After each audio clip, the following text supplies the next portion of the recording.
This program is presented by Birch Gold Group, the precious metal IRA specialists.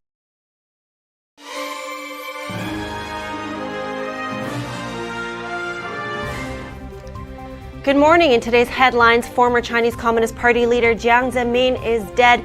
Many Chinese say he should have been brought to justice for his persecution of Falun Gong. We spoke to an expert to hear more.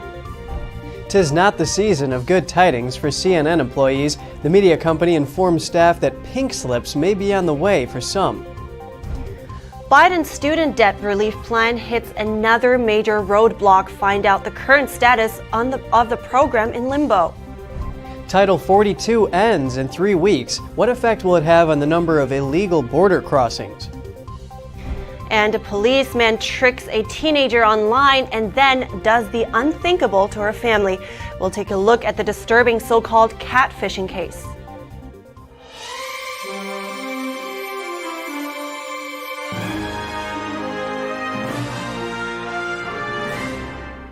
Good morning. Welcome to NTD. I'm Kevin Hogan. Good morning. I'm Evelyn Lee. It's Thursday today, the 1st of December. When protesters in China and abroad chanted the slogans Xi Jinping step down and Communist Party step down, they launched the most daring and widespread protests by Chinese people in decades. Then suddenly the CCP announced the news of former leader Jiang Zemin's death, sparking speculation. People in China and overseas Chinese are reacting to the news. Chinese state media reported Wednesday that former Communist Party leader Jiang Zemin died due to leukemia and multiple organ failure. Jiang was the communist regime's top leader from 1989 to 2002. Some Chinese citizens spoke to Chinese language NTD on what they thought about the news. He died at an interesting time because right now the entire country is resisting tyranny. People are putting forward their basic demands, which is for the CCP to step down. And he died today, so he died at a very strange time. Even before Jiang Zemin died, people around China were waiting for him to die. Jiang is known for launching one of the most brutal persecutions against a faith group in modern times. In 1999, he launched the persecution of Falun Gong practitioners. Falun Gong, also known as Falun Dafa, is a spiritual meditation practice with teachings based on truthfulness, compassion, and forbearance. Over the past 2 decades, at least thousands of Falun Gong practitioners were tortured to death or were killed and had their organs forcibly removed. Countless more were harassed, imprisoned, or tortured for their faith. He is responsible for extremely evil deeds. He launched an inhumane persecution against the faith group Falun Dafa out of jealousy and suppressed them with crazy methods. I think people should have used the legal system, international law, and the Chinese constitution to sue him and bring him to justice. That would have been good for the people. I think that's how he should have ended. Over the past decade, rumors of Jiang's death have circulated in China once in a while. Back in 2011, a Hong Kong-based media falsely reported that Jiang had died. It prompted many people inside China to celebrate with fireworks. And with his death, Falun Gong became a trending keyword on Twitter yesterday. Jiang Zemin is widely known to have started the persecution of Falun Gong, which is considered one of the most horrific persecutions in modern times. We want to bring in Levi Browdy for more. He's the executive director of the Falun Dafa Information Center. Good morning, Levi. Good morning. Like just mentioned, that Jiang Zemin is infamous for starting the persecution of Falun Gong. He also jailed human rights and pro-democracy activists. How big of an influence did he have on the current human rights situation in China? Probably the biggest influence of any modern figure in China. Not only did he start the persecution against Falun Gong, which had 100 million people at that time, so he's targeting 100 million of his own citizens. He was the one who started the 610 office, which is essentially a Gestapo for Falun Gong, and created an extra legal mechanism to go out, target, and suppress dissidents.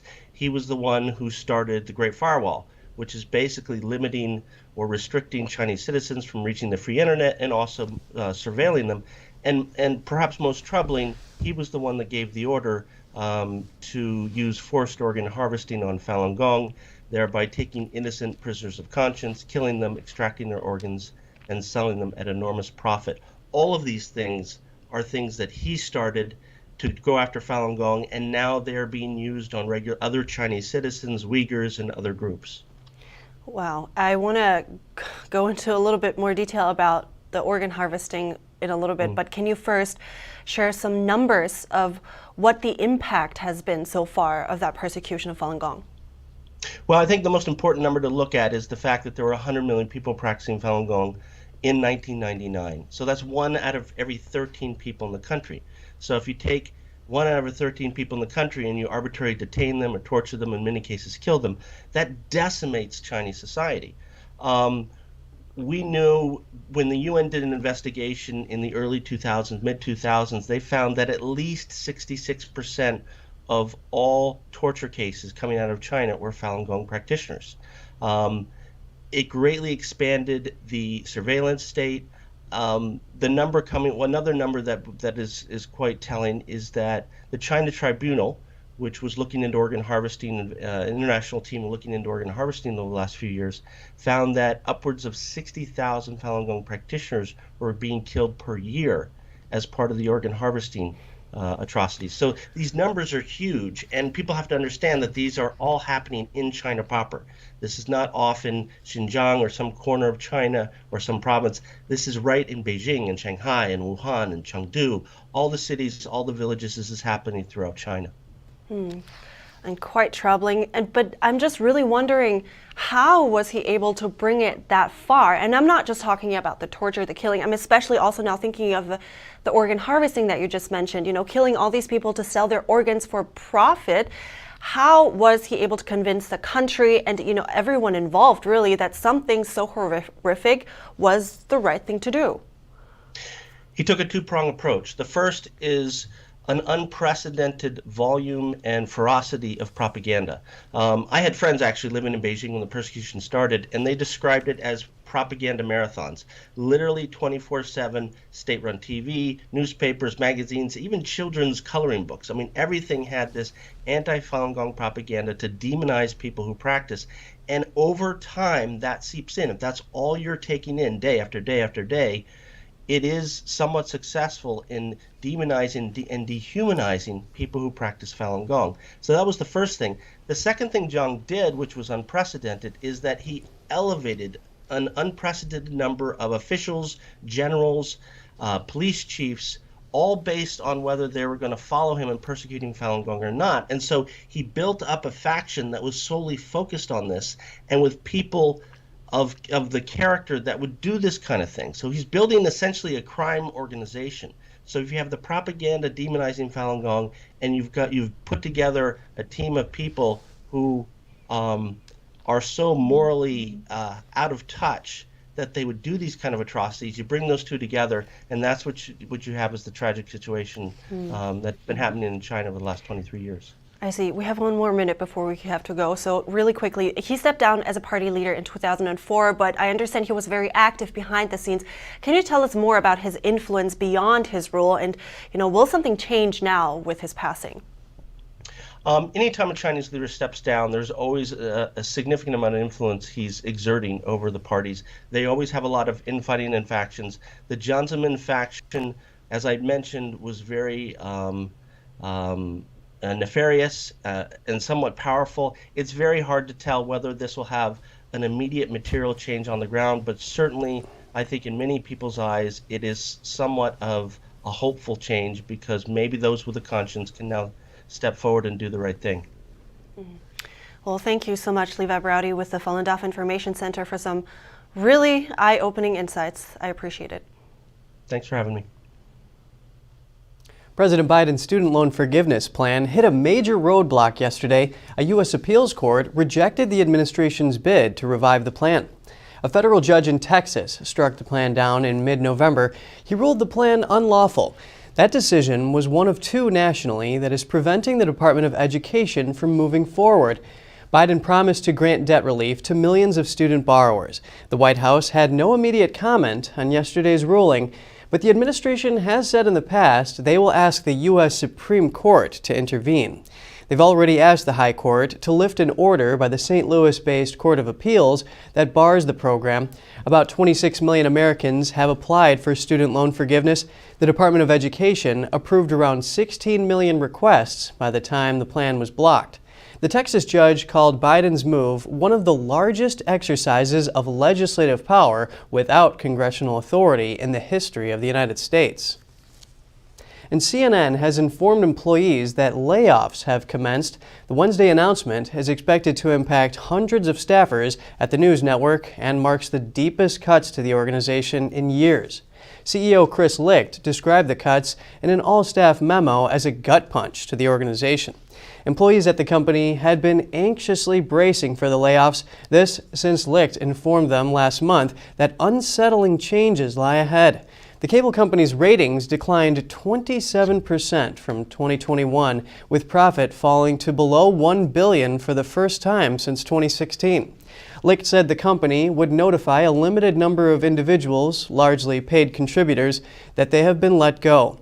He said the company will notify impacted employees today. Licht remarked in the memo that it would be a difficult time for everyone.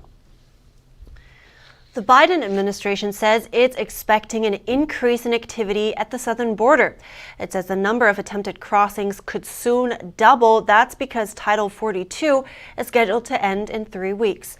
The Department of Homeland Security projects up to 14,000 illegal crossings per day and estimates up to 18,000 as a worst-case scenario. Title 42 was invoked at the beginning of the pandemic. It was recently struck down by court order. The Trump-era public health policy gives U.S. authorities more license to expel illegal border crossers. Some small-town voters in Wisconsin from opposite sides of the aisle are expressing growing fears for democracy. But despite their differences and concerns, they also share some common ground and hope. NTD's Jeremy Sandberg has the story. A growing conservative movement has risen to prominence in Wisconsin's St. Croix County. A number of Republican voters there say they see America as a place where democracy is under attack by a tyrannical government, few officials can be trusted, and where neighbors might have to someday band together to protect each other. Some have labeled them as extremists, fanatics, or conspiracy theorists. What is an extremist? I mean, somebody that wants intact families, wants our rights given us to God through the Bill of Rights and the Constitution. If that is extreme nowadays, I guess I am. Republican Mark Carlson recently retired from his job at a juvenile detention facility. He won a seat on the country's Board of Supervisors in April. I never dreamed of being required to wear masks or being required to get a shot, or even traveling. If you want to travel, you can't. He says he's concerned with the direction the country is heading. I believe there's a plan to lead us towards socialism, Marxism, communism type of government from within. Democrat Paul Hambleton is a retired English teacher. He is now the local Democratic Party officer. The world is changing. It can be disorienting for people. Hambleton lives about 20 miles away from Carlson. They've found themselves on opposite sides of a political divide. Menace seems to have been part of the campaign for the last 4, maybe longer, but really the last 6 years, something like that. And that got in the way of a meaningful conversation about how we solve the big problems that we're all facing. The midterm elections failed to produce the red tsunami many Republicans were predicting. Still, well over 150 candidates that support former President Trump succeeded across the country. Hambleton says overall, he's pleased with the midterm results, and that it shows people can still be brave and stick their necks out. We need to be political. We need to speak up. We need to disagree. It's essential, really. Despite their differences, both men say they abhor violence and are willing to reach across the aisle. Liberalism and conservatism aren't that far apart. You can be pro-American, pro-constitutional. You just want bigger government programs. I want less. We can talk about it. So I want to know, we can work together. They both agree there is hope for U.S. democracy. Jeremy Sandberg, NTD News.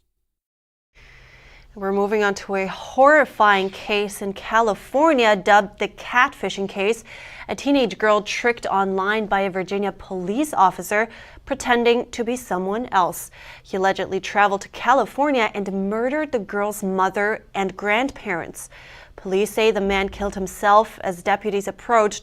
A family member and Detective Robert Olson discussed the case. This horrific event started with an inappropriate online romance between a predator and a child. This was an adult that traveled across the country to kidnap a 15-year-old girl with the idea to kidnap her and kill and devastate our family. I don't like that we're using the term catfishing in this incident. This is an online sexual enticement of a minor. This is a federal felony. It's a state felony, and it resulted in a murder. So the sexual exploitation of children online is very prevalent. I work directly with the National Center for Missing and Exploited Children, and in 2021, they received over 22 million reports from service providers and the community for exactly this sort of thing. Detective Olson also shared some guidance for parents to prevent this sort of terrible incident. He says simply to pay attention. He says people would be astonished at just how many parents aren't paying attention to their kids' online activity. He added that it's important to start monitoring a smart device as soon as it goes into a kid's hands. That way, if they face a problem online when they're older, they'll already be used to your involvement in their online activity. And Elon Musk is walking back talk of any spat with Apple. The Twitter CEO now says Apple never intended any drastic measures. Find out more after the break.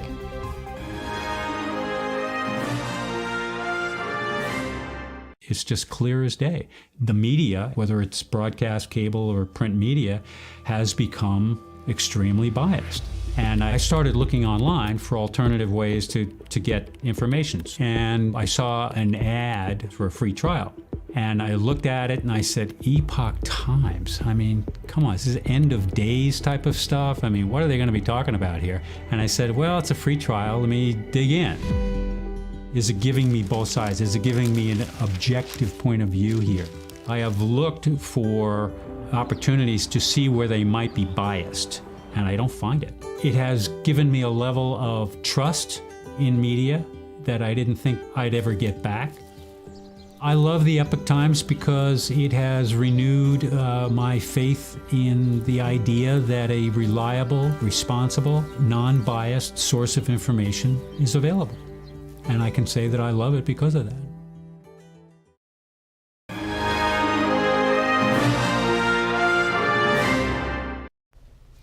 Welcome back. Elon Musk tweeted yesterday that the misunderstanding about Twitter being removed from Apple's App Store has been resolved. This following his meeting with Apple CEO Tim Cook. Musk wrote the two had a good conversation and that Cook was clear that Apple never considered removing Twitter. Musk tweeted a thank you to the Apple CEO for showing him around Apple's headquarters. Musk had accused Apple of threatening to block Twitter from its App Store without saying why in a series of tweets. He also said it had stopped advertising on the social media platform. He later tagged Cook's Twitter account in another tweet, asking what's going on there. Elon Musk announced yesterday that his company Neuralink will be ready to test a wireless device on humans within 6 months. The device, in the form of a brain chip, is designed to help disabled patients regain movement and communication ability. Here's NTD's Cost M&S to tell us more. The first two applications we're going to aim for in humans are restoring vision. And I think this is notable in that even if someone has never had vision ever, like they were born blind, we believe we can still restore vision. Elon Musk says the new brain chip technology could help disabled patients control complex electronic devices and eventually allow people with paralysis to regain motor function. We've been working hard to be ready for our first human, and obviously we want to be extremely careful and certain that it will work well before putting a device in a human. But we've submitted, I think, most of our paperwork to the FDA, and we think probably in about 6 months we should be able to have our first Neuralink in a human. As well as also treat brain diseases such as Parkinson's, dementia, and Alzheimer's. Neuralink's last public presentation more than a year ago involved a monkey with a brain chip that played a computer game by just using its mind. Here you can see Sake, it's one of our other monkeys, typing on a keyboard. But now this is telepathic typing. So to be clear, this is he's not actually using a keyboard. He's moving the cursor with his mind to the highlighted key. Neuralink, however, is running behind schedule. Musk approached competitor Synchron earlier this year about potential funding after he became frustrated with the slow progress within the company. In July, Synchron implanted its own device successfully in a patient in the United States for the first time after receiving US regulatory approval the previous year. It has since completed studies on 4 people in Australia. Condemn, NTD News. At least 19 people were injured when a pipeline exploded in eastern Mexico on Tuesday as workers tried to control a gas leak. The blast occurred in Agua Dulce, south of Veracruz. Employees of the Mexican oil company Petróleos Mexicanos were working to control the ethane gas leak, which was initially reported on Sunday night. Local officials said those injured in the blast suffered first and second-degree burns and were taken to the hospital. Nearly 100 people in the area have been temporarily moved to a shelter as a precautionary measure. Fuel theft has had serious consequences in Mexico. In 2019, over 100 people died in the state of Hidalgo due to an illegal pipeline tap. And over in Hawaii, the eruption at the world's largest volcano, Mauna, has caused rivers of oozing lava since yesterday. The lava was slowly tumbling down the slope, around 6 miles from the highway known as Saddle Road, which runs through old lava flows. It's not clear whether the lava will end up covering the road. The eruption also interrupted power to the world's premier station that measures carbon dioxide in the atmosphere. But officials say this doesn't give cause for concern. Mauna Loa last erupted in 1984. It's erupted 34 times since 1843, when record-keeping first began.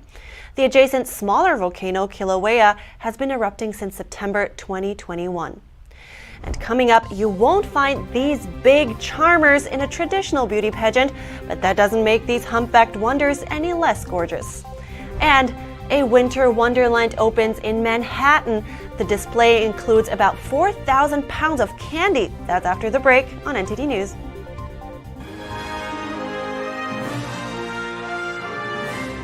This is Stephen K. Bannon. I urge you to protect your savings from inflation by diversifying into a physical gold IRA from Birch Gold Group.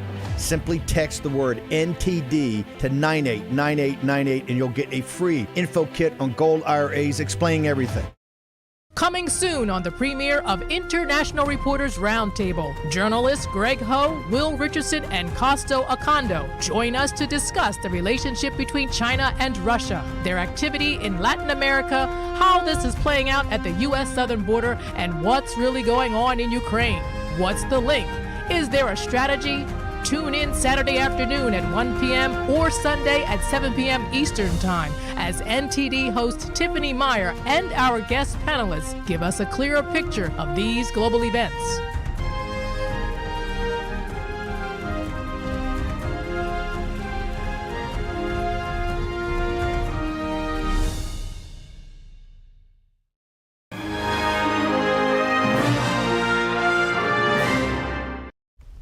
Welcome back. I'm Kevin Hogan. The Soccer World Cup is drawing millions of fans from around the world to Qatar, but now a camel beauty pageant is stealing the show. NTD's Flinders Kingsley has the story. Qatar has drawn in the best camels from the Gulf region and is holding a Camel Beauty World Cup. The event has had a lot of success, with the price of camels reaching around $3 million, $4 million, or up to $5.5 million. This success encouraged us to care for this sport. This camel has high regard in the Gulf countries because it was our companion during the formation of the state, the beginning of civilization in the Gulf. Different breeds of camels are judged on different characteristics. Black camels are judged on body size, the head, and the location of the ears. The Asal camels have special characteristics, such as delicacy in the bones and hooves. With the Magatia type camels, judges look for proportionality and ears that drop down instead of standing straight. The winner of the Magatia type camel won $55,000. I can't describe my feelings because this female has an audience like the audience of the World Cup, like Real Madrid or Manchester United, and now they are all celebrating. Before the beauty pageant, the camels are assessed for any foul play, namely cosmetic surgery. Cosmetic surgery causes tissue laceration, cuts the nerves, causes inflammations, fibrosis, and some use fillers, Botox, silicone, everything that comes or doesn't come to mind.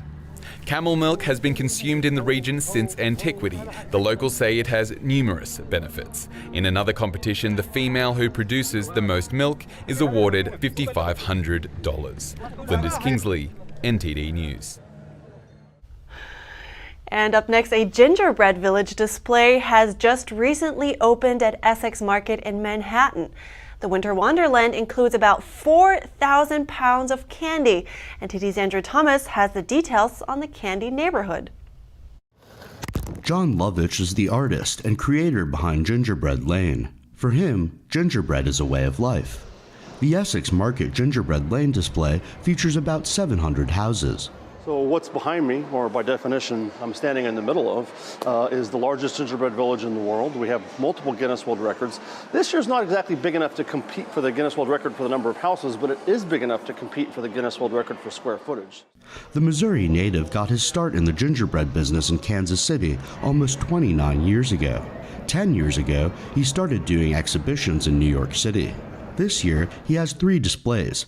Here at Essex Market, one in Salt Lake City, Utah, and another in Kansas City. Gingerbread Lane has a real nice escapist quality. You can come here and look at this, and for that brief moment, you're going to forget about your mortgage or COVID or politics or Aaron Judge or whatever's driving you crazy, because this will take you away from it for a few minutes. And we have people that sometimes look at it 5, 10, 15, 20 minutes, and they really enjoy it. And it's a great feeling for me to know that I'm responsible for creating that feeling of happiness. Lovitch does all his baking in his kitchen in Queens all year long. He says he'll start preparing for next year about 5 days before Christmas. Thanksgiving just happened and Christmas is 3.5 weeks away, and that's about when I start over for next year. So I'm wrapping up some small details here the next couple days, just kind of tying up some things, and then I'll go all over the country to my other exhibits in Salt Lake and Kansas City, conducting Make Your Own Gingerbread House classes, and then we'll reboot. Somewhere around the 20th of December, I'll get started for next year's. The Essex Market Gingerbread Lane exhibit runs through January 16th. When the display ends, visitors are welcome to take home a gingerbread house for free. Andrew Thomas, NTD News. That's my kind of neighborhood. Oh yeah, I bet the property value is astronomical. Well, only if I don't eat it all. Yeah, right. Well, I mean, if you're looking to do some home improvement, you could just stop by a candy store. Oh, awesome, yeah. All right, that's all for today's program. We'd love to hear from you. Before you go, you can share your thoughts and your story at goodmorning@ntd.com. So shoot us an email if you'd like. Thanks for watching. I'm Evelyn Lee. And I'm Kevin Hogan.